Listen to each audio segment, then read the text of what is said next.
भारत के यशस्वी प्रधानमंत्री माननीय नरेंद्र भाई मोदी का हार्दिक अभिनंदन वंदन। मऊ के तरफ से उनका स्वागत, बार बार अभिनंदन वंदन और नमन।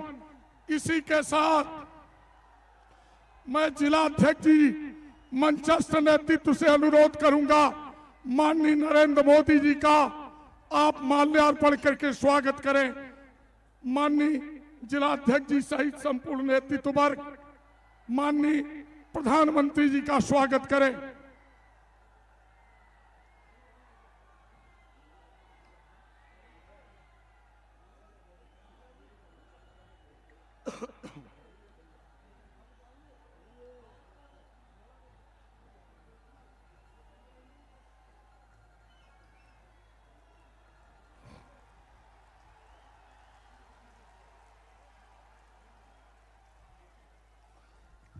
बार बार अभिनंदन नमन भारत माता के उस महान सपूत का, भारत की राजनीति के महानायक, देश के 125 करोड़ नागरिकों के नेता, विश्व नेता माननीय नरेंद्र भाई मोदी का मऊ की इस ऐतिहासिक धरती पर हल्दी घाटी के रचयिता पंडित श्याम नारायण पांडे की धरती पर हार्दिक स्वागत और अभिनंदन। मैं एक बार भारत सरकार के रेल राज्य मंत्री, संचार राज्य मंत्री माननीय मनोज सिन्हा जी से अनुरोध करूंगा, आवें और माननीय प्रधानमंत्री जी का स्वागत करें।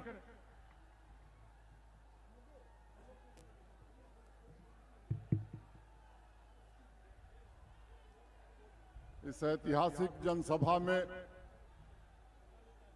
उपस्थित भारत सरकार के यशस्वी प्रधानमंत्री, हम सबके नेता आदरणीय नरेंद्र मोदी जी, भारत सरकार के वरिष्ठ मंत्री आदरणीय राधा मोहन सिंह जी, भारत सरकार के मंत्री भाई रामकृपाल यादव जी, भारत सरकार के मंत्री अर्जुन मेघवाल जी, लोकसभा में मेरे सहयोगी और यहाँ के सांसद श्रीमान हरिनारायण राजभर जी, मंच पर उपस्थित भारतीय जनता पार्टी के जिलाध्यक्ष, क्षेत्रीय अध्यक्ष और विभिन्न विधानसभाओं से भारतीय जनता पार्टी और भारतीय समाज पार्टी के सभी हमारे उम्मीदवार, सभा में उपस्थित सम्माननीय नागरिकगण, बहनों एवं भाइयों, मैं अपनी ओर से, आप सबकी ओर से भारत के यशस्वी प्रधानमंत्री सम्माननीय नरेंद्र मोदी जी का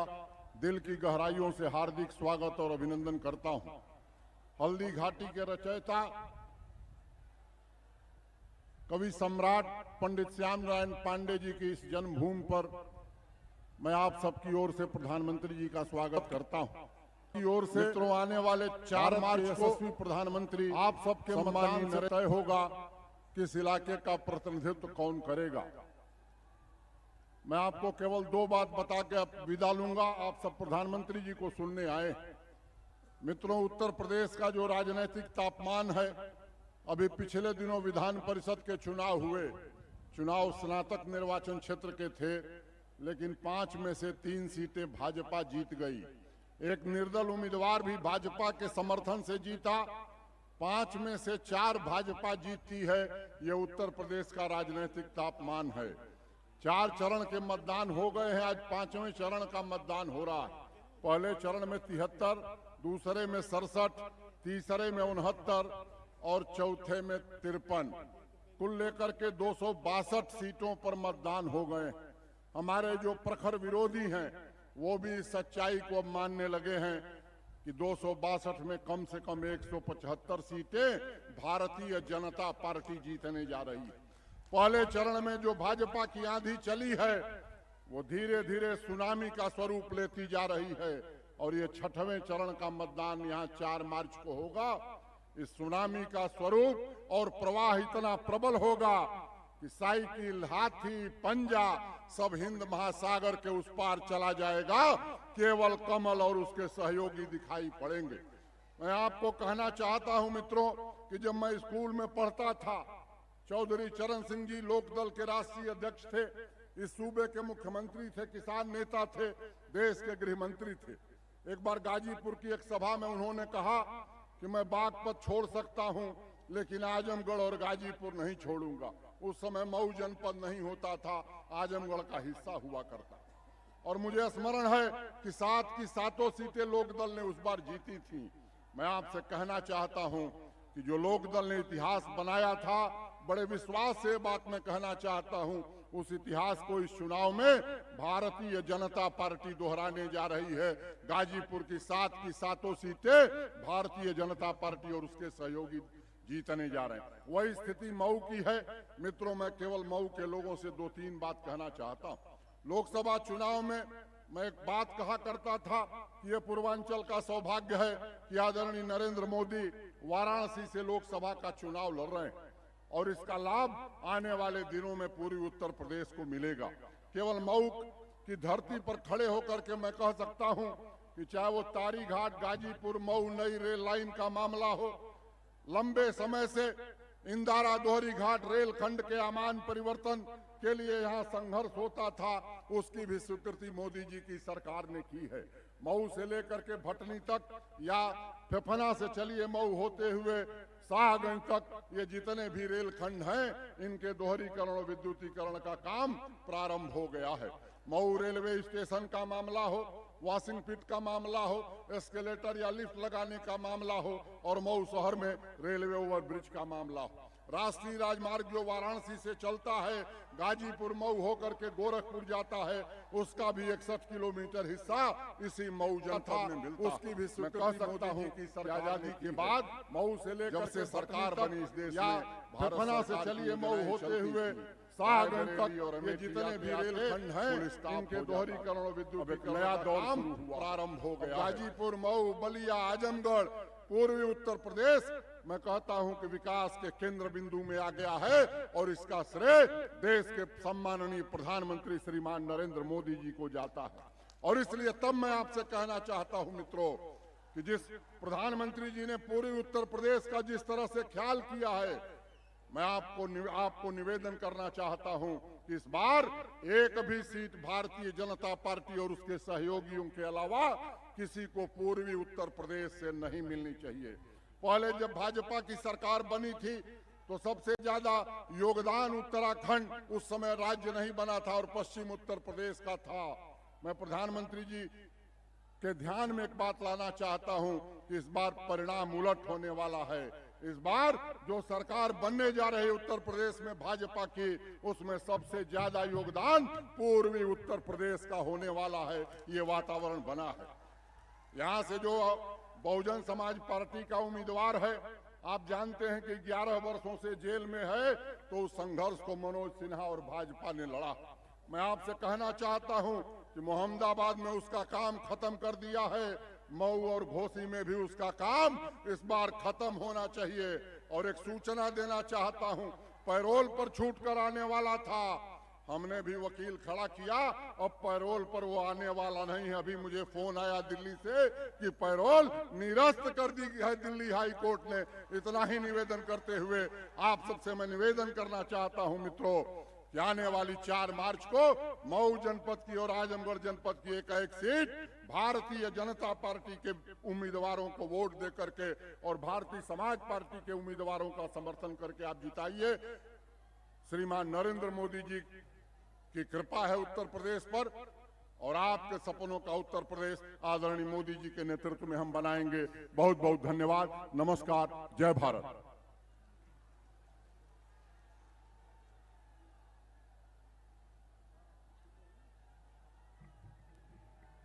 भारत माता के महान सपूत, देश के यशस्वी प्रधानमंत्री, गरीबों के नेता, विश्व नेता माननीय नरेंद्र मोदी जी से प्रार्थना करूंगा, मऊ की इस विशाल जनसभा को संबोधित करें माननीय नरेंद्र मोदी जी।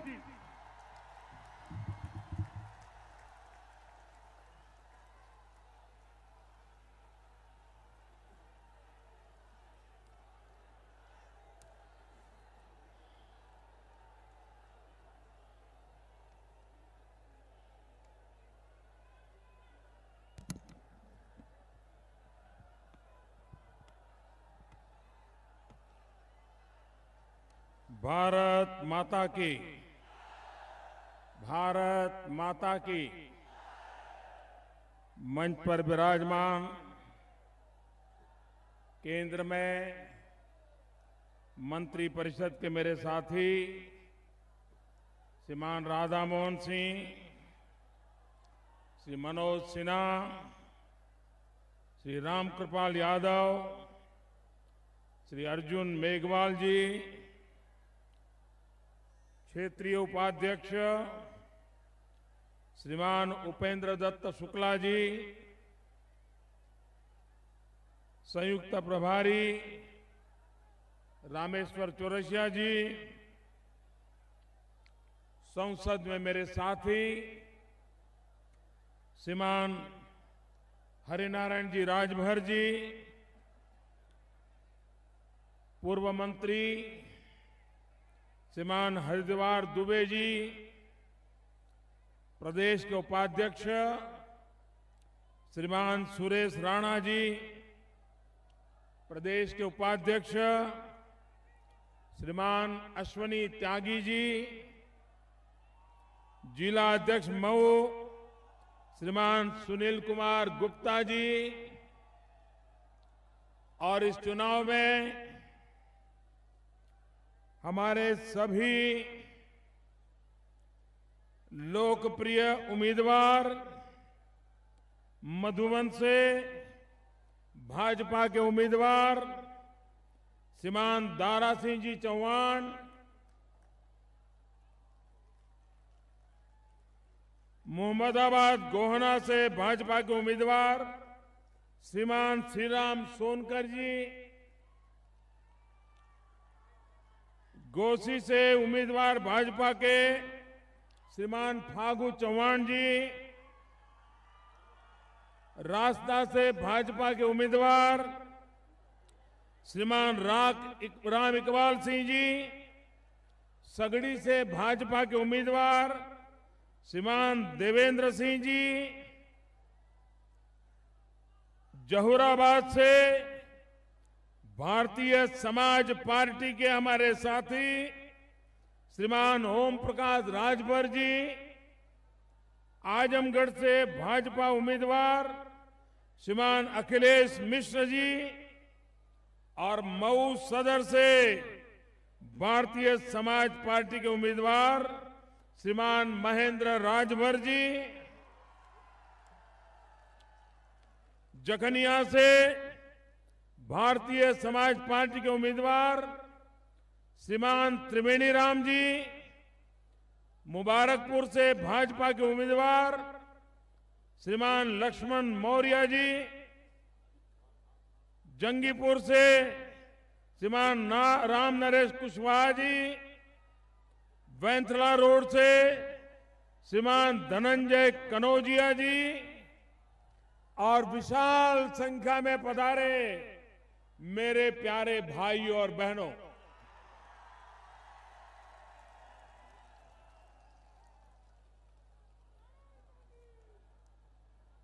सबसे पहले तो मुझे मऊ के भाइयों बहनों की क्षमा मांगनी है।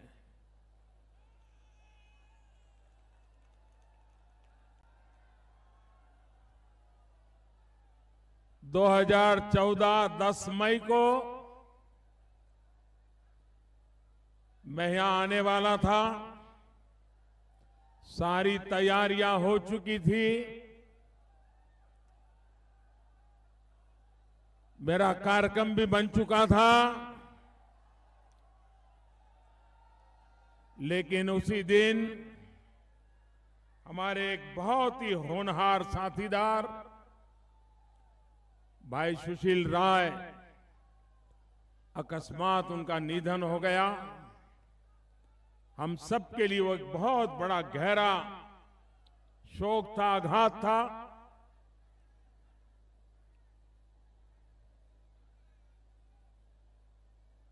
भारतीय जनता पार्टी का हर छोटा मोटा कार्यकर्ता हिल गया था, सदमे में थे। और तुरंत ही चुनाव होना था, लेकिन यहां के मतदाताओं ने सुशील को ऐसी श्रद्धांजलि दी कि हमारे हरिनारायण जी को लोकसभा का चुनाव जिता दिया। भाइयों बहनों, तब से मेरे मन में एक चुभन थी कि मैं जा नहीं पाया हूं, और हमारे हरिनारायण जी बड़े सक्रिय सांसद हैं, बहुत ही एक्टिव रहते हैं, पार्लियामेंट में भी बहुत सक्रिय होते हैं, और नम्रता भी बड़ी गजब की है। तो मैं भी कभी कभी बड़ी शर्मिंदगी महसूस करता था हरिनारायण जी के सामने, लेकिन आज इस क्षेत्र की जनसभा मऊ में आयोजित हुई और मुझे आप सबके दर्शन का सौभाग्य मिला, और आप इतनी बड़ी तादाद में भारतीय जनता पार्टी के उम्मीदवार, भारतीय समाज पार्टी के उम्मीदवार और हम सबको आशीर्वाद देने के लिए पधारे हैं। मैं आपका हृदय से आभार व्यक्त करता हूं। भाइयों बहनों, एक सभा तो देखी है, लेकिन मैं आज देख रहा हूं इसी मैदान में 3-3 सभाएं मुझे नजर आ रही है।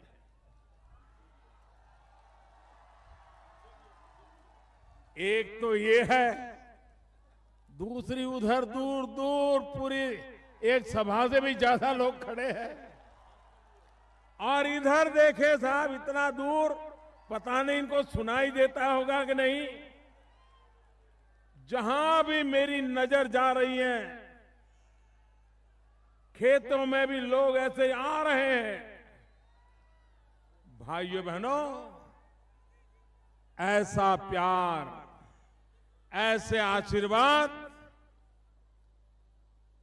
भारतीय जनता पार्टी और भारतीय समाज पार्टी, आपका बहुत बहुत मैं आभार व्यक्त करता हूं इस प्यार के लिए, इस आशीर्वाद के लिए।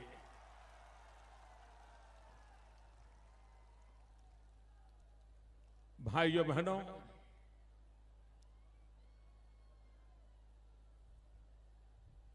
आज भी कुछ इलाकों में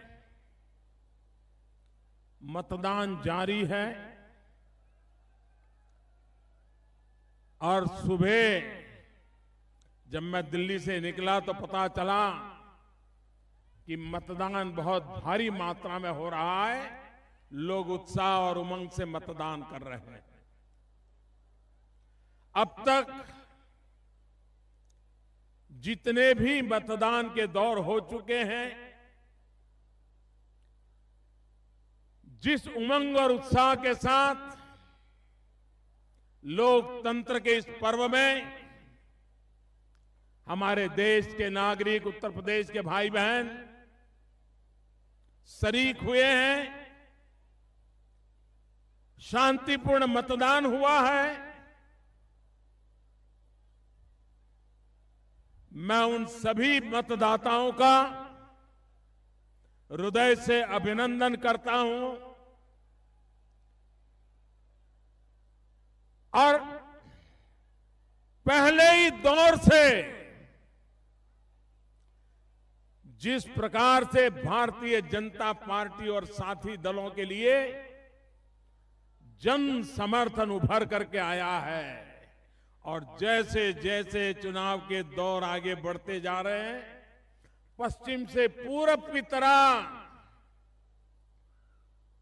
जैसे जैसे चुनाव आगे बढ़ रहा है, सब लोगों ने मान लिया है कि अब उत्तर प्रदेश में भारतीय जनता पार्टी और उनके साथी दलों की सरकार बन जाएगी। भाइयों बहनों, मैं उत्तर प्रदेश के सभी नागरिकों को विश्वास दिलाना चाहता हूं। हमारी एक परंपरा रही है, जब संसद में भारतीय जनता पार्टी को पूर्ण बहुमत मिल गया तो कुछ लोगों ने हवा चलाई थी। अब तो मोदी को पूर्ण बहुमत मिल गया है, अकेला सरकार बना सकता है, साथी दलों की कोई जरूरत नहीं है। भांति भांति की बातें कहते थे, लेकिन भारतीय जनता पार्टी का चरित्र अलग है, भारतीय जनता पार्टी के संस्कार अलग है, जिनके साथ हम जुड़ते हैं, जीवन भर का नाता जोड़ देते हैं। और इसलिए पूर्ण बहुमत होने के बावजूद भी जितने भी हमारे छोटे मोटे साथी दल जीते थे, उन सबको भी हमने मंत्री परिषद में लेकर के सबको सम्मानित किया और उनकी सेवाएं भी आज देश को मिल रही है। मैं आज मऊ की धरती पर कहना चाहता हूं कि भारतीय जनता पार्टी को उत्तर प्रदेश में अकेले को पूर्ण बहुमत मिलने वाला है, मिलेगा भी तो भी जितने छोटे मोटे दल आज इस चुनाव में हमारे साथ हैं, वे भी सरकार का हिस्सा होंगे, वे भी सरकार चलाने में भागीदार होंगे। भाइयों बहनों, हम सिर्फ चुनावी तिकड़म करने वाले लोग नहीं हैं, हम सबका साथ सबका विकास करने वाले लोग हैं। और इसलिए हर छोटे मोटे तबके के लोग जितने भी हमारे साथ आना चाहें, उन सबको साथ लेकर के सबका विकास करने के लक्ष्य को लेकर के हम आगे बढ़ रहे हैं। भाइयों बहनों, जब चुनाव घोषित हो गया, समाजवादी पार्टी को डर लग गया कि अब जीत नहीं पाएंगे, किसी की मदद लग जाएगी, और इसलिए आनन फानन में वो कांग्रेस की गोद में जाकर के बैठ गए। एक डूबती हुई नाव में आकर के चढ़ गए।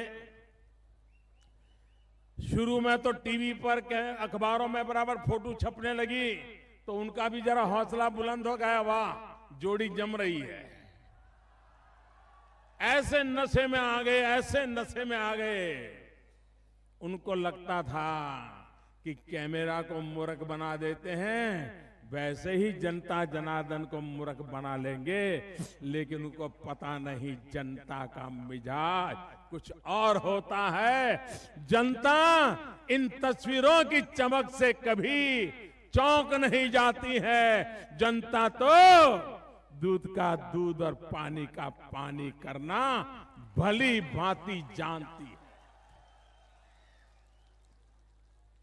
और इसलिए गठबंधन करके जब निकले तो 2/3 बहुमत के साथ उत्तर प्रदेश में दोबारा आ जाएंगे, ऐसा उनकी बातों से निकल रहा था। लेकिन जैसे ही एक दौर समाप्त हो गया और अफवाहें चल रही थी, फलाने प्रचार में आने वाले हैं, ढिकने प्रचार में आने वाले हैं, फलानी 2 जोड़ियां निकलने वाली है, ये काफी बातें हुई। लेकिन जैसे ही पहले दौर का मतदान की खबर आ गई तो कुछ लोगों ने प्रचार में आने से ही अपने आप को बाहर कर दिया। जो 2/3 बहुमत की बातें करते थे, दोबारा जीत के आएंगे उसकी बातें करते थे, वो हाथ जोड़ करके कहने लगे कि एक बार फिर से हमें अवसर दीजिए, हम हमारी गलतियां ठीक कर देंगे। दूसरा दौर आते आते तो उनको पता चल गया कि अब मामला जमने वाला नहीं है। फिर अपने इलाके में आए, वहां उनको लग रहा था ये तो परंपरागत हमारा इलाका है, परिवार के सारे लोग यहां डटे हुए हैं। लेकिन जब वहीं पर पिटाई हो गई, खुलेआम लोगों ने उनके खिलाफ मतदान किया, तो उनको लगा अब जीतने की संभावना नहीं है। भाइयों बहनों, समाजवादी पार्टी, कांग्रेस पार्टी इस चुनाव में जीतने के लिए प्रयास करे, लोकतंत्र में उनका हक है। बहुजन समाज पार्टी इस चुनाव जीतने के लिए जी जान मेहनत करे, ये उनका हक है। भारतीय जनता पार्टी को पराजित करने के लिए भांति भांति की कोशिश करे, लोकतंत्र में वाजिब है। लेकिन भाइयों बहनों, सपा और बसपा दोनों को तीसरे दौर के बाद जब ये पक्का हो गया, अब उनके जीतने की संभावना नहीं है। तो पिछले कुछ दिनों से इन्होंने एक नया खेल चालू किया है, एक नई तरकीब चालू की है। और उन्होंने चालू क्या किया है? हम हारे तो भले हारे, हमारी सीटें कम हो जाए तो हो जाए, लेकिन किसी को बहुमत नहीं मिलना चाहिए। मैं समाजवादी और बसपा के नेताओं से कहना चाहता हूं, आप भारतीय जनता पार्टी को पराजित करने के लिए जितना करना है करिए, कोई प्रॉब्लम नहीं मुझे। लेकिन उत्तर प्रदेश के भविष्य के साथ खिलवाड़ मत कीजिए। उत्तर प्रदेश पहले भी बहुत कुछ भुगत चुका है, अब ज्यादा उसे परेशानियों में मत डालिए। आप सोचते होंगे कि त्रिशंकु असेंबली बनेगी, किसी को बहुमत नहीं मिलेगा, तो आप लोगों को सौदाबाजी करने का मौका मिलेगा। ये उत्तर प्रदेश की जनता ने लोकसभा में बता दिया है। पूरे हिंदुस्तान को उन्होंने ऐसी ताकत दी थी कि पूर्ण बहुमत की दिल्ली को सरकार चाहिए, उन्होंने दिया था। यही उत्तर प्रदेश इस चुनाव में भी भारी बहुमत से भारतीय जनता पार्टी को विजयी बनाएगी। भाइयों बहनों, मैं आपसे एक सवाल पूछना चाहता हूं, आप जवाब देंगे? सबके सब देंगे? वो दूर दूर है वो भी देंगे, पूरी ताकत से देंगे? आप बताइए भाइयों बहनों, आज पूरी दुनिया में हिंदुस्तान का जय जयकार हो रहा है कि नहीं हो रहा है? आज अमेरिका में भी हिंदुस्तान की बात हो रही है कि नहीं हो रही है?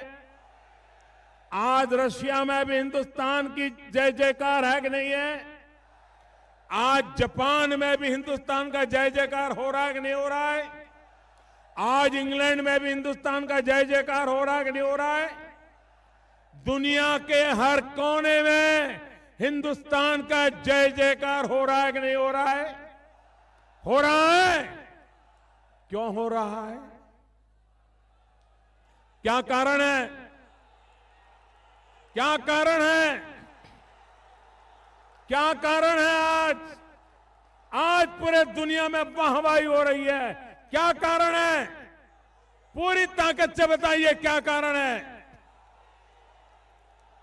जी नहीं, मोदी मोदी नहीं, ये जो दुनिया में जय जयकार हो रहा है, क्योंकि हिंदुस्तान की जनता ने 30 साल के बाद पूर्ण बहुमत की मजबूत सरकार बनाई, और इसके कारण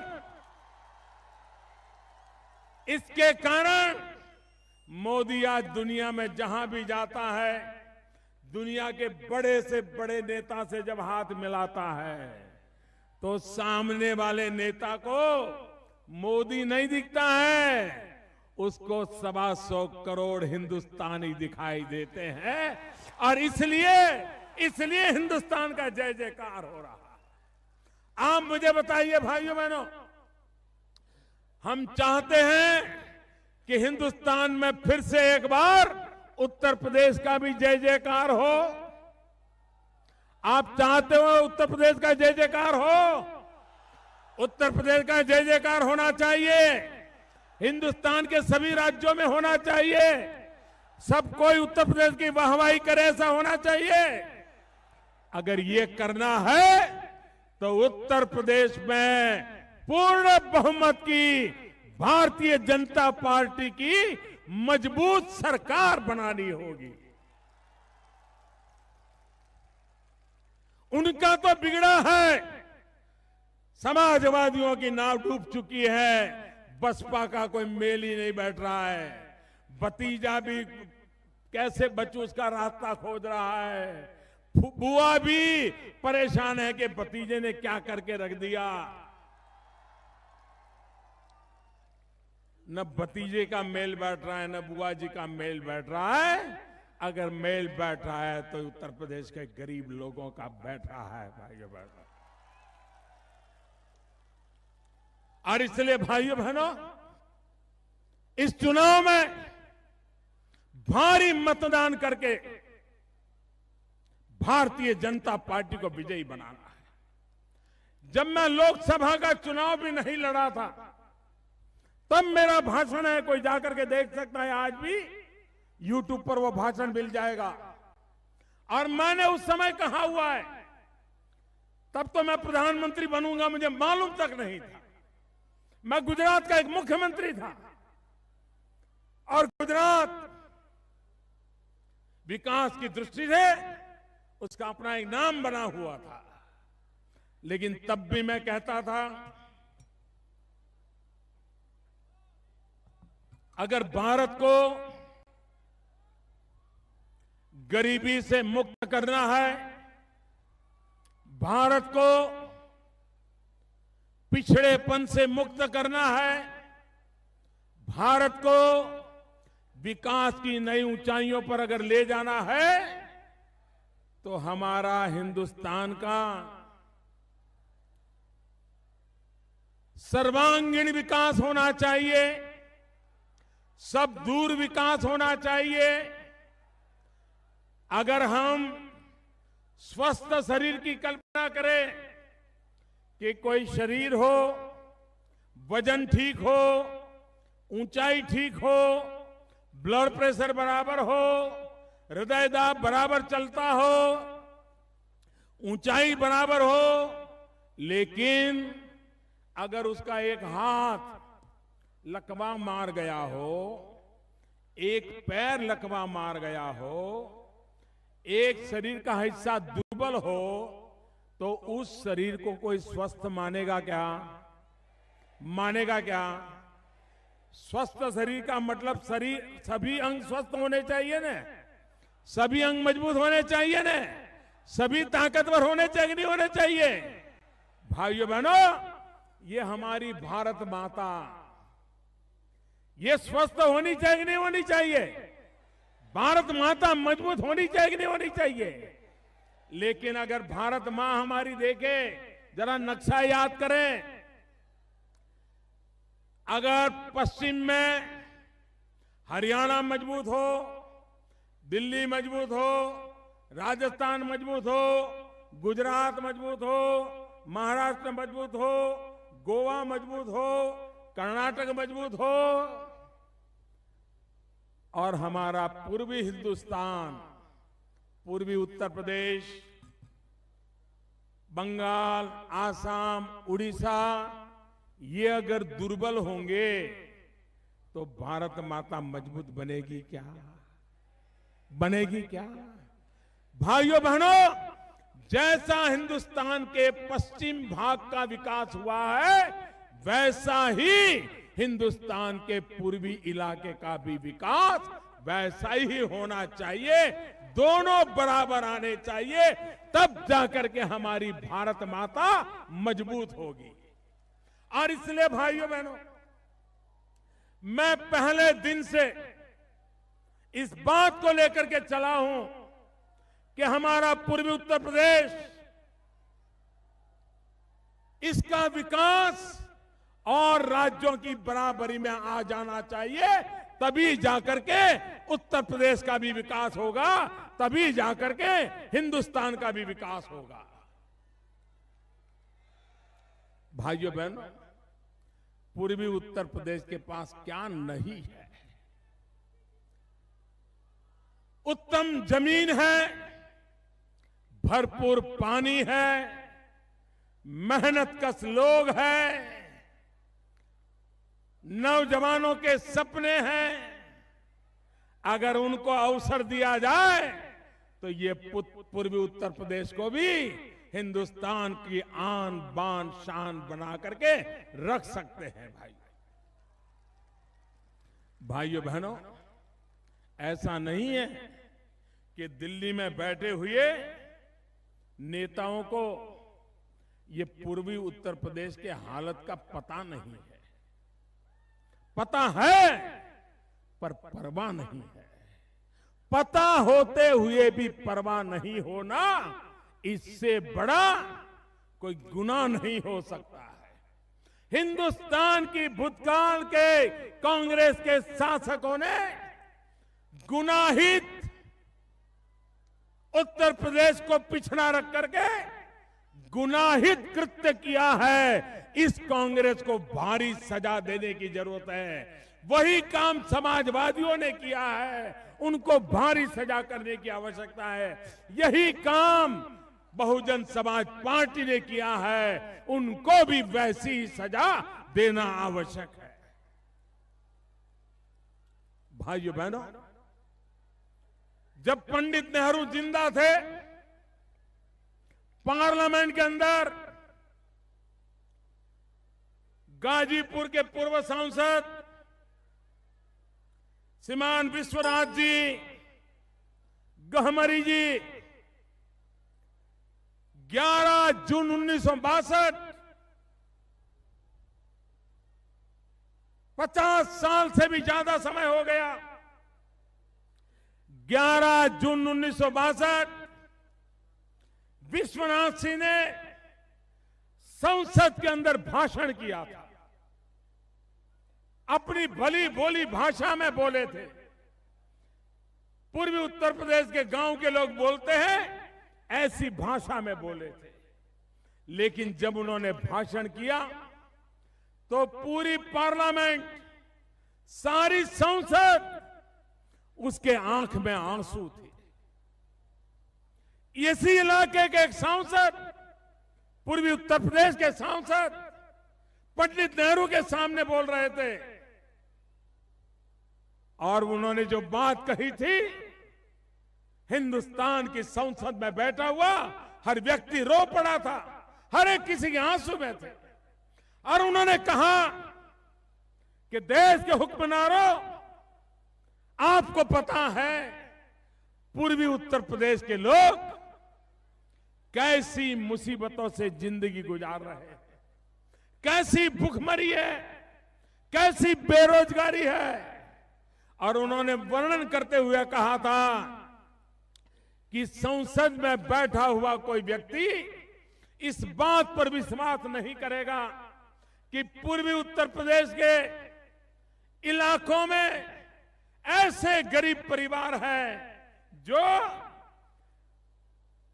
गोबर होता है, गाय भैंस जो गोबर छोड़ते हैं, उस गोबर को धो करके उस गोबर में से जो अनाज के दाने निकलते हैं, उसको खा करके अपना गुजारा करते हैं। ये पूर्वी उत्तर प्रदेश का हाल है। ये 10 जून महीने में गाजीपुर के सांसद श्रीमान विश्वनाथ जी ने पंडित नेहरू के सामने संसद में बोला था, और हर किसी की आंख में आंसू थे। सारी पार्लियामेंट चिंतित हो गई और पंडित नेहरू जी ने एक पटेल कमेटी बिठाई। गुजरात के ही श्रीमान एच.एम. पटेल थे, उनकी अध्यक्षता में एक समिति बनाई गई। पूर्वी उत्तर प्रदेश के विकास के लिए क्या करना चाहिए, उस पटेल समिति ने अपना रिपोर्ट दिया। पंडित नेहरू के जीते जी दिया था। भाइयों बहनों, 50 साल हो गए। ये आपका भला करने वाले लोग, ये गुनाहित मानसिकता देखिए। वो रिपोर्ट वैसे का वैसा डिब्बे में बंद पड़ा था। भाई, आप कल्पना कर सकते हैं, मेरे देश के वासी गरीब गोबर को धो करके उसमें से दाने खोज खोज करके पेट भरते हो,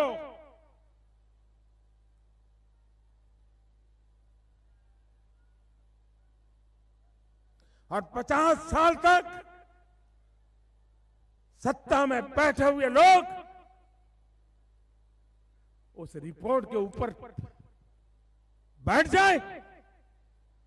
आपने मुझे सेवा करने का मौका दिया, हम उस रिपोर्ट को बाहर निकाला, अध्ययन शुरू किया। आपको हैरानी होगी, उस पटेल समिति ने एक काम कहा था। उसने कहा था, पटेल समिति ने कहा था, मऊ ताड़ीपुर गाजीपुर रेल लाइन तुरंत लगानी चाहिए। अगर रेल लाइन लगे थी, लोगों को काम मिलेगा और ये मुख्य धारा से इलाका जुड़ जाएगा तो विकास की संभावनाएं बनेगी।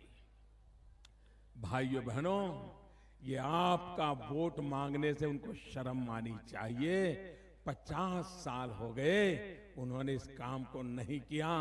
भाई मनोज सिन्हा रेलवे मंत्री बने, इसी इलाके से बने, और हमने उस पटेल समिति का रिपोर्ट निकाला। आज मैं गर्व के साथ कहता हूं कि मैं खुद श्रीमान विश्वनाथ जी को श्रद्धांजलि देने के रूप में खुद यहां आया। 50 साल पुरानी उस पार्लियामेंट के भाषण को याद करते हुए आया और आज उस रेल का काम शुरू करवा दिया। भाइयों बहनों, आज काम चल रहा है। विकास कैसे होता है? विकास इस प्रकार से होता है। भाइयों बहनों, उसी प्रकार से गंगा नदी के ऊपर रेल कम रोड, इस ब्रिज की मांग यहां के विकास की आत्मा है। इसके कारण विकास की संभावनाएं बढ़ती हैं। इंफ्रास्ट्रक्चर विकास की सबसे बड़ी नींव बन जाता है। लेकिन भाइयों बहनों, गंगा जी के ऊपर रेल और रोड ब्रिज, वो काम भी अटका पड़ा, कभी सोचा नहीं गया। हमने आकर के करीब करीब 2,25,000 करोड़ रुपया से भी ज्यादा लागत से उस ब्रिज का काम भी शिलान्यास कर दिया। काम तेज गति से आगे बढ़ रहा है। भाइयों बहनों, विकास ये यहां की पहली आवश्यकता है। हमारा किसान गन्ने की खेती करता है, धान की खेती करता है, गेहूं की खेती करता है।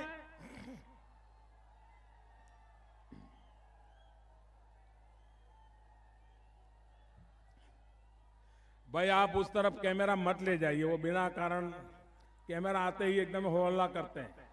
किसी और इलाके में रखिए अपना कैमरा।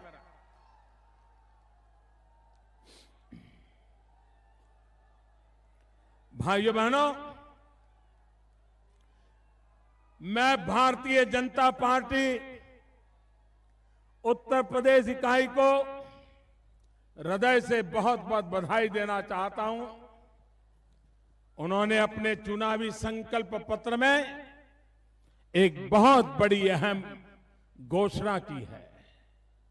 उन्होंने कहा है कि भारतीय जनता पार्टी की सरकार बनने के बाद हमारे यहाँ के जो छोटे किसान हैं उनके फसल का जो कर्ज है किसानों का कर्ज माफ कर दिया जाएगा। भाइयों बहनों, मैं उत्तर प्रदेश का सांसद हूं। अगर आज मैं प्रधानमंत्री बन सका हूं तो उसका कारण उत्तर प्रदेश का मजबूती के साथ मेरे साथ समर्थन है। उसके कारण देश को स्थिर सरकार मिली है। भाइयों बहनों, उत्तर प्रदेश के सांसद के नाते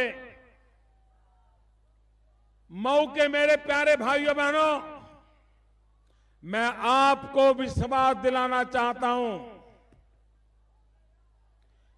11 मार्च को चुनाव के नतीजे आएंगे। 13 मार्च को हम विजयी होली मनाएंगे। विजयी होली के रंग से रंग जाएगा उत्तर प्रदेश। और उसके बाद उत्तर प्रदेश को भारतीय जनता पार्टी की नई सरकार मिलेगी। सरकार का शपथ समारोह होगा। सरकार का शपथ समारोह होने के बाद नई मंत्रिपरिषद का मीटिंग होगी और उत्तर प्रदेश के एमपी के नाते, सांसद के नाते मैं आपको विश्वास दिलाता हूं कि नई सरकार की पहली मीटिंग में किसानों की कर्ज माफी का निर्णय कर लिया जाएगा।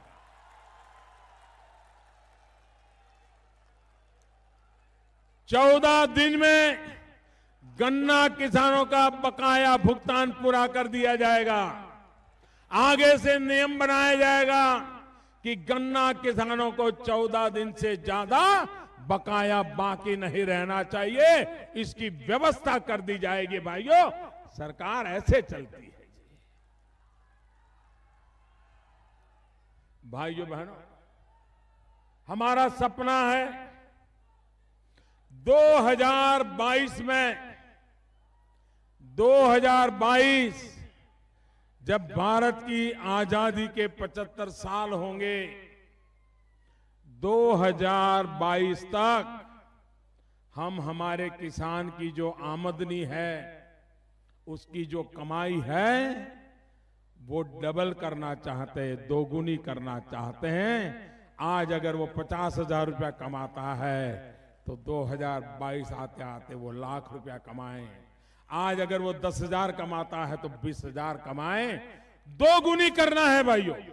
और उसके लिए हमने बड़ा अभियान छेड़ा हुआ है। ये हमारी भारत मां,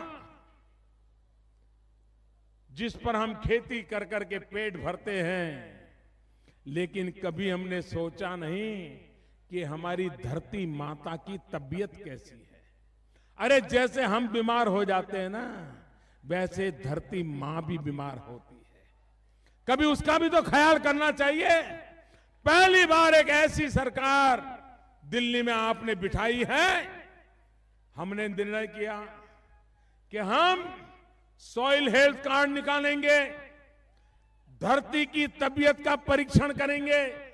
जैसे डॉक्टर लोग खून का परीक्षण कहते हैं, पेशाब का परीक्षण करवाते हैं, वैसे ही ये धरती माता की तबीयत का भी वैज्ञानिक तरीके से परीक्षण हो सकता है।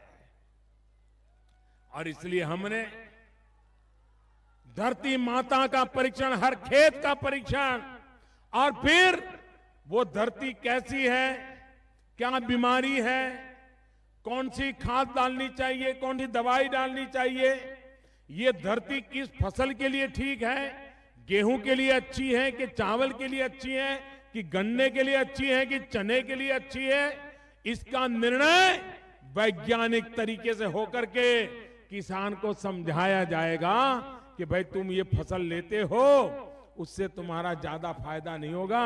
तुम जरा फसल बदल दो, ये तुम्हारी मिट्टी तुम्हारा काम कर देगी, किसान का भला हो जाएगा। आज हमारा बेचारा किसान कैसे खेती करता है? अगर पड़ोस वाले किसान ने लाल डिब्बे वाली दवाई डाल दी तो उसको भी लगता है मैं भी लाल डिब्बे वाली दवाई डाल दूं। उसने अगर पीले डिब्बे वाली डाल दी दवाई तो उसको लगता है मैं भी पीले डिब्बे वाली डाल दूं। लेकिन उसकी जमीन का एक स्वभाव है, तुम्हारी जमीन का दूसरा स्वभाव है। तुम्हारे पैसे भी जाते हैं, जमीन भी बर्बाद होती है, फसल भी बर्बाद होती है। भाइयों बहनों, हम हर किसान का, उसकी धरती कैसी है, जमीन खेत की तबीयत कैसी है, उसका कार्ड निकाल करके किसान को सरकार की तरफ से दे रहे हैं, ताकि किसान उसके आधार पर अपनी फसल बो सके। भाइयों बहनों, हमने प्रधानमंत्री फसल बीमा योजना लाए हैं। ये प्रधानमंत्री फसल बीमा योजना, ये ऐसी प्रधानमंत्री फसल बीमा योजना है, आजादी के बाद कभी हिंदुस्तान के किसान को ऐसी सुरक्षा की गारंटी कोई फसल बीमा योजना में नहीं थी। आपको भी खुशी होगी, जो भी मेरे किसान भाई बहन बैठे हैं यहां, उनको बराबर समझ आएगा। कभी कभी बारिश की सीजन के पहले कितनी ही भयंकर गर्मी हो, हम दिन रात खेत में काम करके खेत को जोतते हैं, भयंकर गर्मी में जोतते हैं, कर्ज करके ट्रैक्टर किसी का मंगवा करके जुतवाते थे, फसल के लिए बीज ला करके रख देते हैं, सब कुछ कर देते हैं और सोचते बस अब बारिश आएगी बुआई कर देंगे। जून महीना हुआ, बारिश नहीं आई। जुलाई महीना हुआ, बारिश नहीं आई। अगस्त महीना हुआ, बारिश नहीं आई। अब बेचारा किसान बुआई कैसे करेगा? और खर्चा तो कर दिया, जोतने का खर्चा कर दिया, बीज खरीदने का खर्चा कर दिया, मजदूर लाने का खर्चा कर दिया, लेकिन बुआई नहीं हो पाई। तो किसान बेचारा भूखा मरेगा कि नहीं मरेगा?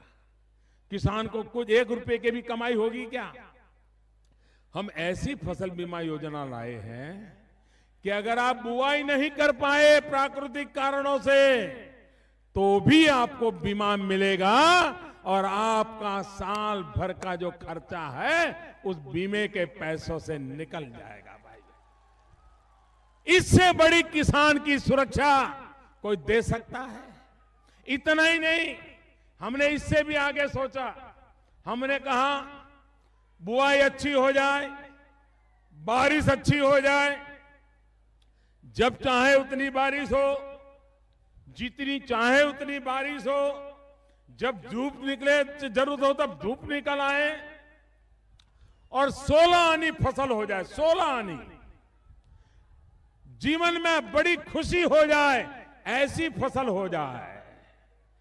कटाई भी हो जाए, खेत और खलिहान में सारा फसल वो कटाई करके उसका ढेर रख दिया हो, बस अब मंडी में ही जाने की तैयारी चल रही हो।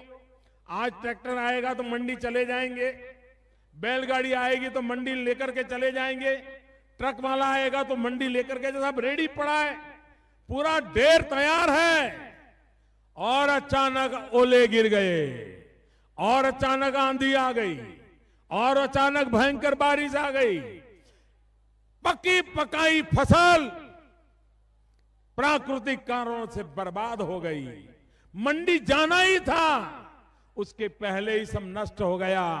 भाइयों बहनों, हमने ऐसा बीमा दिया है, ऐसा बीमा दिया है कि कटाई के बाद खलिहान में चीजें रखी पड़ी है, और अगर प्राकृतिक आपदा आ गई तो 15 दिन के भीतर भीतर अगर आपदा आएगी तो भी आपको बीमा मिलेगा और किसान को बचा लिया जाएगा। यह काम हमने किया है। आप मुझे बताइए भाइयों बहनों, ये बीमा का लाभ हमारे उत्तर प्रदेश के किसानों को मिलना चाहिए कि नहीं मिलना चाहिए? पूरी ताकत से बताइए, मिलना चाहिए कि नहीं मिलना चाहिए? किसानों की सुरक्षा होनी चाहिए कि नहीं होनी चाहिए, और किसान को ज्यादा पैसा भी नहीं देना है। अगर 100 रुपया बीमे का खर्चा है, किसान को सिर्फ 2 रुपया देना है, बाकी भारत सरकार देने वाली है। 1.5 रुपया 2 रुपया से ज्यादा किसान को नहीं देना है। उसके बावजूद भी ये काम बोलता है, कह रहे हैं ना, ये उनके कारनामे बोल रहे। कारनामे देखो, उन्होंने जहां भाजपा की सरकारें हैं, वहां 50-60% किसानों का फसल बीमा हो गया। ये उत्तर प्रदेश 14% से ज्यादा किसानों का फसल बीमा नहीं लिया गया। भाइयों बहनों, ये किसानों के साथ अन्याय है कि नहीं? ये किसानों का गुनाह है कि नहीं है? और भाइयों बहनों, ये गुनाह करने वाली अखिलेश सरकार को सजा मिलनी चाहिए कि नहीं मिलनी चाहिए? भाइयों बहनों, भारत सरकार पैसे देती है। समर्थन मूल्य से आपका धान खरीदना, गेहूं खरीदना, दाल खरीदना, भारत सरकार पैसा देती है। लेकिन अखिलेश सरकार ने समर्थन मूल्य से किसानों से नहीं खरीदा। क्या गुनाह है किसानों का? क्यों गुस्सा है आपको किसानों के प्रति इतना? क्यों किसानों को मार रहे हो? जहां भाजपा की सरकार है, 50-60% समर्थन मूल्य से सरकार खरीदती है, और ये उत्तर प्रदेश है, ये सरकार, सोई पड़ी सरकार, किसान विरोधी सरकार 3% से ज्यादा नहीं खरीदती है। भाइयों, इससे बड़ा किसानों से अन्याय क्या हो सकता है? और इसलिए भाइयों बहनों, जो किसानों के विरुद्ध हो, जो विकास के विरुद्ध में हो, सो सिर्फ जातिवाद का जहर फैला करके अपने राजनीतिक उल्लू सीधे करने में लगे हो, ऐसे लोगों को उत्तर प्रदेश का नौजवान कभी माफ नहीं करेगा। मेरे नौजवान भाइयों बहनों, ये चुनाव, मेरे नौजवान भाइयों बहनों, ये चुनाव आपका भविष्य कैसा हो उसके लिए निर्णय करने के लिए। क्या आपके 15 साल बर्बाद हुए? क्या और 5 साल बर्बाद होने हैं? 15 साल सपा बसपा की सरकारों ने आपको तबाह करके रखा है। क्या फिर से उसी चक्कर में जाना है? क्या बेरोजगारी चाहिए? भाइयों बहनों, न हमें बेरोजगारी चाहिए, न हमें पलायन चाहिए। क्या कारण है कि पूर्वी उत्तर प्रदेश, मैं तो गुजरात में से आया हूं, गुजरात का कोई शहर ऐसा नहीं होगा जहां पूर्व उत्तर प्रदेश के मेरे भाई बहन वहां रहते ना हो। मैं कभी उनको पूछता हूं, बोले साहब क्या करें? बूढ़े मां बाप छोड़ने के लिए, पेट भरने के लिए आना पड़ा, रोजी रोटी कमाने आना पड़ा। गांव, खेत, खलिहान, भाई बहन, मित्र, सब कुछ छोड़ करके जाना किसको पसंद है? क्या जनपद में ही मेरे नौजवान को रोजगार मिलना चाहिए कि नहीं मिलना चाहिए? और इसलिए भाइयों बहनों, पूर्वी उत्तर प्रदेश का विकास करना है, औद्योगिक विकास करना पड़ेगा। उद्योग लगाने पड़ेंगे, कारखाने लगाने पड़ेंगे, और कारखाने लगाने के लिए एक सबसे बड़ा महत्वपूर्ण काम होता है ऊर्जा का। बिजली मिलती है क्या? बिजली मिलती है क्या? पक्का नहीं मिलती है ना? आपके मुख्यमंत्री तो हिम्मत से कह रहे हैं बिजली मिलती है। आप लोग नसीबदार हैं, नसीबदार हैं। मैं बताऊं कैसे?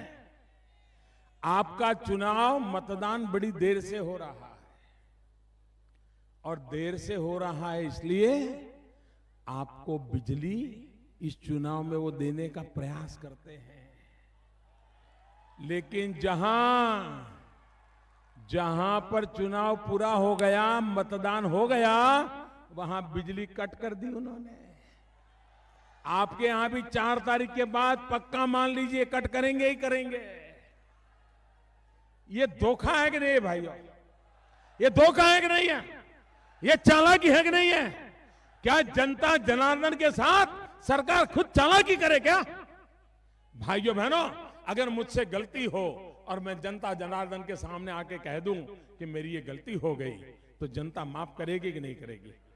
करेगी कि नहीं करेगी? अरे मेरा देश की जनता उदार है भाई, हम लोग भी इंसान है, गलती होती है, लेकिन जनता माफ करती है और उनको भरोसा होता है कि गलती स्वीकार करता है तो अच्छा करेगा। लेकिन तुम लोगों के तो इतनी गर्मी है, इतनी गर्मी है, इतना अहंकार है कि जनता को मूर्ख बनाने में लगे हो, झूठ फैला रहे हो। भाइयों बहनों, भारत सरकार उत्तर प्रदेश दरवाजे खटखटा रही थी कि आप बिजली लीजिए, बिजली लेते नहीं थे। सस्ते में बिजली भारत सरकार देती थी तो भी नहीं लेते थे। इतना ही नहीं, हमने कहा घरों में अब गरीब से गरीब भी अपने बच्चों को पढ़ाना चाहता है, गरीब से गरीब भी अपने घर में एक छोटा सा टीवी लाना चाहता है, गरीब से गरीब भी गर्मी के दिनों में घर में पंखा चले ऐसी इच्छा करता है। करता है कि नहीं करता है भाइयों? करता है कि नहीं करता है? उसको बिजली चाहिए कि नहीं चाहिए? हमने कहा घरों में 24 घंटे बिजली के लिए भारत सरकार आपको पैसे देने के लिए तैयार है। आप हैरान हो जाओगे भाइयों बहनों, 18,000 करोड़ रुपया 24 घंटे बिजली देने के लिए भारत सरकार ने उत्तर प्रदेश को दिया। अभी भी आधे के करीब पैसे वो खर्च नहीं कर पाए। ऐसी कैसी सरकार है कि आपके घर में अंधेरा है, तिजोरी में पैसा पड़ा है, भारत सरकार बिजली दे रही है, भारत सरकार पैसे दे रही है, लेकिन वो आपके घर में उजाला नहीं ले पा रहे हैं। ऐसा आपको अंधेरे में रहने के लिए मजबूर करने वाले लोग, उनको एक दिन सरकार चलाने का हक नहीं है। भाइयों बहनों, आप मुझे बताइए, आज उत्तर प्रदेश में कोई बहन बेटी अकेली शाम के समय घर के बाहर जा सकती है क्या? पूरी ताकत से बताइए, अकेली बहन बेटी उत्तर प्रदेश में घर के बाहर निकल सकती है क्या? वो बेटी सलामत रहेगी क्या? वो बहन सलामत रहेगी क्या? मां बहनों को सुरक्षा मिलनी चाहिए कि नहीं मिलनी चाहिए? आए दिन बलात्कार, सोने की चेन भी है तो छीन लेना। मैं हैरान हूं, हत्या, लूट, बलात्कार, गुनाह। भाइयों बहनों, लोग कहते हैं यहां के पुलिस थाने वो समाजवादियों के दफ्तर बन गए हैं।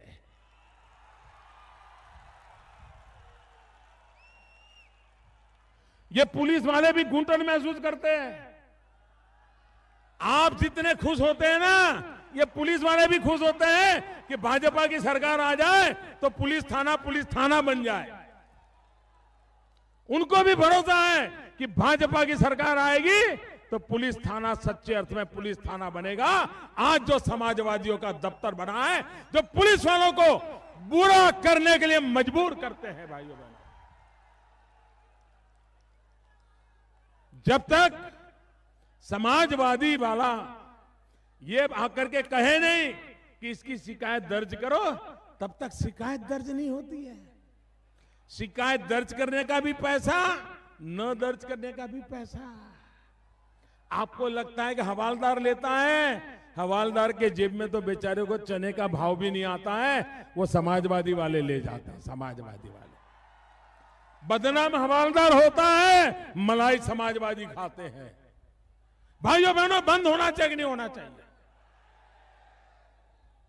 और हमारे अखिलेश जी अभी कुछ दिन पहले बोल दिए कि वो गधे वाली बात तो मैंने मजाक में कर दी थी।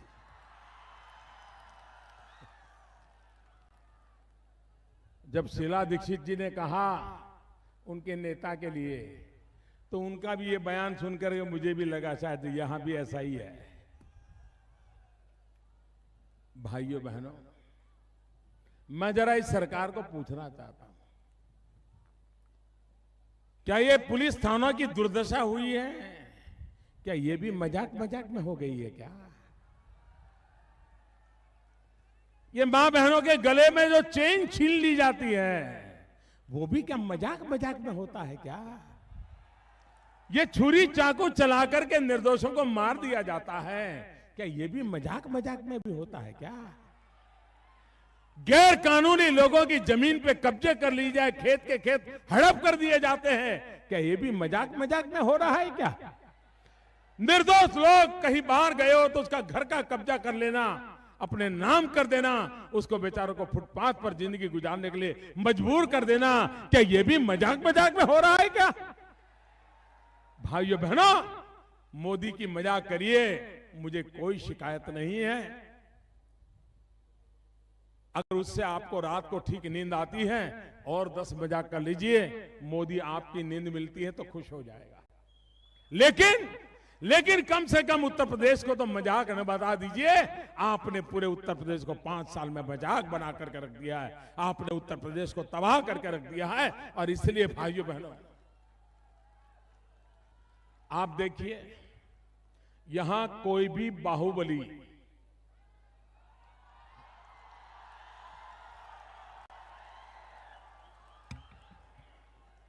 भाइयों बहनों, यहां कोई भी बाहुबली जेल जाता है तो मुस्कुराता हुआ जाता है। ऐसा क्यों भाई? ये जरा हमें समझाइए भाई। कोई जेल जाता है तो मुस्कुराता हुआ, कैमरा के सामने फोटो निकालता हुआ जाता है, क्या कारण है? ये इसलिए है कि यहां जेल गुनाहित कामों करने के लिए, गैर कानूनी गतिविधि करने के लिए, अंदर बैठ करके बाहर अपनी गैंग से भयंकर कांड कराने के लिए जेल उनके लिए महल होता है। सारा सुख वैभव उनको जेल में उपलब्ध होता है, ऊपर से कानूनी सुरक्षा मिल जाती है कि बाहर कोई भी गंभीर से गंभीर हत्या हो जाए, कांड हो जाए, वो तो कोर्ट को कह देता है मैं तो जेल में था। ये बड़ी परफेक्ट व्यवस्था है। भाइयों बहनों,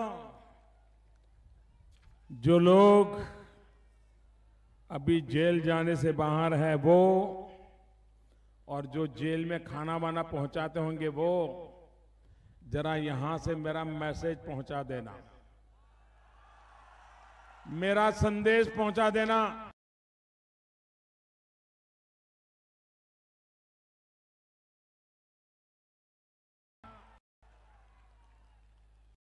जमाना बदल चुका है, वक्त बदल चुका है। 11 मार्च को चुनाव नतीजे आने के बाद हम सच्चे अर्थ में जेल को जेल बना करके रखेंगे, फिर हम देखते हैं कैसे गुजारा करते हो, फिर कैसे मौज मस्ती करते हो, कैसे जेल से बाहर अपने खेल खेलते हो। 11 मार्च के बाद ये आपके सारे खेल खत्म हो जाएंगे। भाइयों बहनों, कानून व्यवस्था की बातें करने के लिए चुनाव में बातें करना और ऐसे बाहुबलियों को टिकट देना, क्या लोकतंत्र का मजाक नहीं है तो क्या है? भाइयों बहनों, एक चलचित्र आया था बाहुबली। अब बाहुबली जरा सिनेमा में तो अच्छे लगते हैं, जरा थोड़े समय जरा दम भी दिखता है उनका, लेकिन कहते हैं कि बाहुबली फिल्म में एक कट्टप करके पात्र था, कट्टप। वो बाहुबली का सब कुछ उसने तबाह कर दिया था। ये छड़ी वाले में वो दम है जी, ये छड़ी वाले में वो दम है। ये छड़ी काफी है, ये छड़ी जो है ना, ये कानून का डंडा है, कानून का डंडा है। 11 मार्च को उसकी ताकत दिखाई देगी भाई, 11 मार्च को उसकी ताकत दिखाएगी। और मैं मऊवासियों को कहता हूं, मैं आपके साथ खड़ा रहूंगा।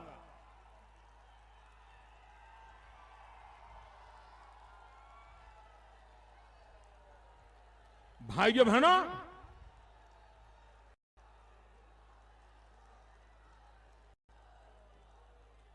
लोकतंत्र को गुंडागिर्दी के द्वारा दबोच नहीं दिया जाएगा। लोकतंत्र की रक्षा होगी और उत्तर प्रदेश में भारतीय जनता पार्टी ऐसी सरकार देगी जो सामान्य मानवी को सुरक्षा की गारंटी देगी। भाइयों बहनों, मैं आज आपके बीच अनुरोध करने आया हूं कि हमें पूरे पूर्वांचल का विकास करना है और विकास ऐसा करना है कि हिंदुस्तान का पश्चिमी छोर आज जहां पहुंचा है, मुझे उत्तर प्रदेश के पूर्वांचल के इलाकों को वहां ला करके खड़ा कर देना है भाई, क्योंकि मैं यहां का सांसद हूं और सिर्फ काशी के लिए नहीं, पूरे उत्तर प्रदेश के लिए काम करना है, हिंदुस्तान के लिए काम करना है। लेकिन पूर्वी उत्तर प्रदेश वो 62 में हुआ भाषण मैं भूल नहीं सकता हूं। 1962 में पंडित नेहरू के सामने जो भाषण हुआ है पार्लियामेंट में, वो मैं कभी भूल नहीं सकता हूं। इसलिए मैं पूर्वी उत्तर प्रदेश में मेरे लिए तो 62 का भाषण यही मेरे लिए आदेश है। भले मैं उस समय बच्चा था, लेकिन वो बात मेरे कान में आज भी गूंज रही है। वो जब मैं पढ़ता हूं तो ऐसा लग रहा है कि मैं संसद में उनको देख रहा हूं, मैं उनकी आवाज सुन रहा हूं। मुझे पूर्वी उत्तर प्रदेश को ऐसा आगे बढ़ाना है भाई। अच्छा होता ये उत्तर प्रदेश के मुख्यमंत्री के दिमाग में विकास नाम की कोई चीज होती तो उनकी बात गुजरात के गधों तक नहीं अटक जाती। उनको पता होता कि गुजरात के समुद्री तट पर एक कंडला नाम का बंदरगाह है। गुजरात के समुद्री तट पर कंडला नाम का एक बंदरगाह है। भाइयों बहनों, कंडला से गोरखपुर करीब 2700 किलोमीटर लंबी गैस की पाइपलाइन बिछाई जा रही है। 5000 करोड़ रुपयों से एक गैस की पाइपलाइन बिछाई जा रही है। घरों में भी नलके से जैसे पानी आता है ना, वैसे नलके से गैस आएगा। जब गैस आएगा तो यहां पर कारखाने लगेंगे, क्योंकि ऊर्जा की सबसे बड़ी ताकत गैस के आधार पर पाई जाती है। विकास का एक बहुत बड़ा काम 5000 करोड़ रुपए से गुजरात के कंडला से पाइपलाइन से हम गैस लाएंगे। गुजरात को याद करना है तो गधों को याद कीजिए, वो गधे भी तो शानदार है, लेकिन कभी कंडला के गैस को भी याद करिए। कंडला के गैस को भी याद करिए, जो उत्तर प्रदेश के जीवन को बदलने वाला है, ऊर्जा को देने वाला है। ये विकास की हमारी दिशा है। भाइयों बहनों, जो मां लकड़ी का चूल्हा जला करके खाना पकाती थी, उस मां को आज हमने सामने से घर घर जाकर के गैस का सिलेंडर, गैस का कनेक्शन देने का उठाया है। 3 साल में 5 करोड़ परिवारों को गैस पहुंचाना है। अकेले उत्तर प्रदेश में लाखों की तादाद में परिवारों को घर घर गैस पहुंचाने का काम चल रहा है और आने वाले दिनों में भी ये काम तेजी से आगे बढ़ेगा। जो परिवार बाकी है उनको भी पहुंच जाएगा। काम ऐसे होता है।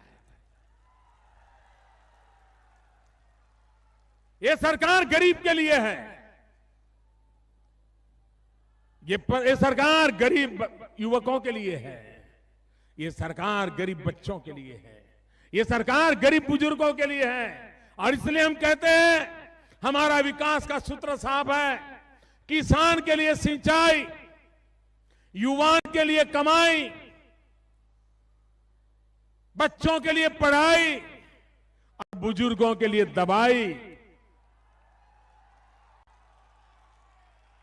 ये मंत्र लेकर के हम सबका साथ, सबका विकास करना चाहते हैं। भाइयों बहनों, आज बीमारी बड़ी महंगी है।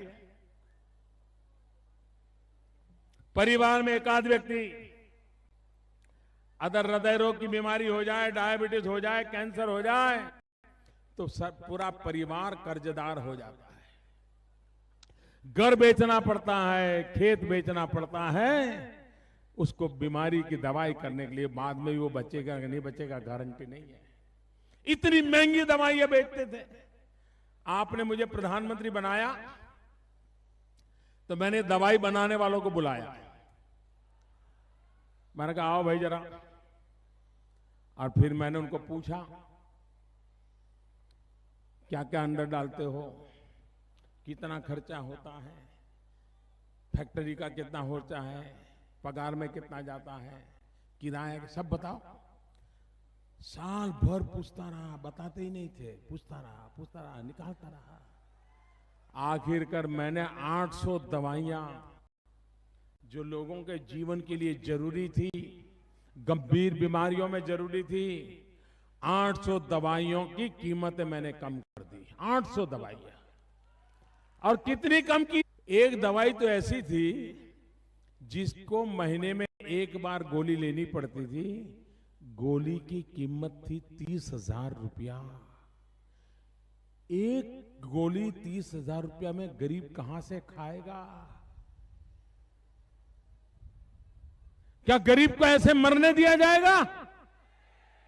मैंने उन सारे दवाई बनाने वालों को कहा कि जो 30,000 में गोली बिकती है वो 3,000 में बिकनी चाहिए। बिकती है वो 7 रुपए में बिकनी चाहिए। जो 200 रुपए में गोली बिकती है वो 12 रुपए में बिकनी चाहिए। 800 दवाइयों का भाव कम कर दिया भाई। बाद में आपने देखा होगा हार्ट अटैक आता है लोगों को, हृदय रोग की बीमारी होती है, दिल का दौरा पड़ जाता है, तुरंत लोग दौड़ते हैं डॉक्टर के पास। बड़ा जबरदस्त पेन होता है। अब डॉक्टर कहता है कि भाई आपका जो नली है ना, उसमें खून का जाने का रास्ता बंद हो गया है, खोलना पड़ेगा। हृदय के अंदर स्टेंट लगाना पड़ेगा। यहां पूर्वी उत्तर प्रदेश में कहते हैं छल्ला लगाना पड़ेगा। हृदय की नली में छल्ला लगाना पड़ेगा। फिर वो गरीब आदमी बेचारा, परिवार का स्वजन मृत्युशैया पर पड़ा हुआ है, तो उसको लगता है हाँ चलो भाई कर्ज करेंगे लेकिन छल्ला लगवा दो। फिर डॉक्टर कहता है कि ये छल्ला लगवाओगे तो 45,000 रुपया होगा। तो पूछता है वो बेचारा रिश्तेदार, भाई ये 45,000 रुपया खर्चा तो करेंगे, लेकिन ये बीमार जो है वो कितने दिन जिंदा रहेगा? वो कहते हैं 45,000 वाला छल्ला लगाओगे तो 4-6 साल तो निकाल देगा। फिर कहता है ये दूसरा छल्ला है जो विदेश का है, ये अगर लगाओगे तो 1.5 लाख रुपया खर्चा होगा, लेकिन पूरी जिंदगी में कोई तकलीफ नहीं होगी। जब तक मौत, कुदरती मौत नहीं होगी, इसको कोई तकलीफ नहीं होगी। तो गरीब आदमी को लगता है चलो गहने बेच दो, घर बेच दो, खेत बेच दो, कर्ज ले आओ, मजदूरी करके कर्ज चुकाएंगे, इसकी जिंदगी बचा लो। भाइयों बहनों, ये छल्ले बनाने वालों को मैंने बुलाया। मैंने कहा आओ, मैंने कहा बताओ ये छल्ले में क्या क्या रखते हो, कितने में आता है, कितना खर्चा करते हो? भाइयों बहनों, अभी 15 दिन पहले मैंने हुक्म कर दिया कि अब 45,000 रुपए में छल्ला नहीं बिकेगा, 7,000 रुपए में छल्ला बेचना पड़ेगा। 1.25 लाख 1.5 लाख में ये विदेश के नाम पर छल्ले नहीं बेचे जाएंगे, वो आपको 25-27,000 रुपए में बेचना पड़ेगा।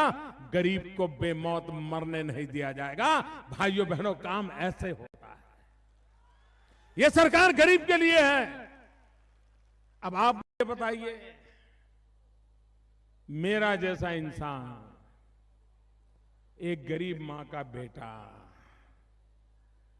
न जिसके पिताजी के भी प्रधानमंत्री थे, न गांव के प्रधान थे, बेचारे चाय बेच बेच करके जिंदगी गुजारा करते थे, जिसकी मां अड़ोस पड़ोस के घरों में पानी भरती थी, झाड़ू करती थी, उसके बेटे को आज प्रधानमंत्री बना दिया है।